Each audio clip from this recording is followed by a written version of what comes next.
Bonjour, Daniel Berger, votre courtier immobilier. Le sujet de la capsule aujourd'hui, l'hypothèque, parce que c'est un tremplin indispensable pour faire un investissement en immobilier. Que ce soit un condo, que vous soyez propriétaire d'un chalet, que ce soit un plex, peu importe, ça s'applique pour tout l'immobilier. Supposons que vous avez acheté une maison de 300 000 il y a 3 ans et que vous avez pris une hypothèque de 80 %, donc une hypothèque de 240 000. 3 ans plus tard, l'hypothèque a rendu à 220 000, vous avez fait des paiements, etc. Et la propriété, elle vaut 350 000. Donc, à 80 % si on refinance à nouveau 3 ans plus tard, vous allez avoir une hypothèque de 280 000. Toutefois, il faut quand même prendre en considération qu'il y a une hypothèque de 220 000. Donc, déjà là, j'ai un surplus de 60 000 qui est disponible pour moi pour un tremplin dans l'immobilier. Si je refinance, c'est un peu le même principe que ce que je viens de parler. Donc, on résume, si on achète une propriété que vous avez achetée il y a 15 ans, vous l'avez acheté 200 000, votre condo, votre maison, peu importe, et aujourd'hui, ça vaut 500 000 je vais refinancer à 80 % parce qu'on ne peut pas aller plus que 80 %. Donc, ça donne une hypothèque de 400 000 qu'on va me prêter. 200 000, ça fait des années que je l'ai, donc mon hypothèque est rendue à 100 000, fait qu'il faut quand même que je le paye, je ne peux pas le racheter par-dessus l'autre. Alors, j'ai une équité de 300 000. Imaginez les opportunités que vous avez avec un 300 000 et probablement que le 300 000 que vous allez investir va être un investissement immobilier. On ne va pas faire une résidence deuxième fois. Je n'irai pas rester dans 2 maisons. Donc, l'autre investissement que vous allez faire, il va vous rapporter des revenus.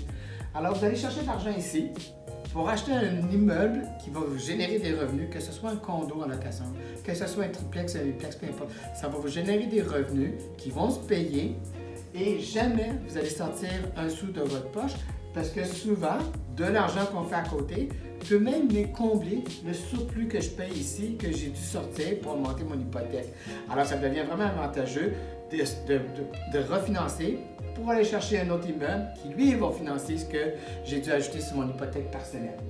Il y a la marge de crédit qu'on peut mettre parallèle à une hypothèque ou tout simplement 100% financer à une marge de crédit. Ça a tendance à être un taux d'intérêt plus élevé, ça s'explique, c'est plus flexible, donc c'est le coût à payer. Et on peut l'utiliser dans tous les cas, que ce soit des rénaux, que ce soit pour acheter un chalet, que ce soit de l'autoconstruction, parce qu'on sait que le financement est assez difficile, parce que c'est au fur et à mesure que ça arrive. Donc, quand c'est soi-même, on l'a sur notre marge, on l'utilise comme on veut, c'est beaucoup plus facile dans ce sens-là.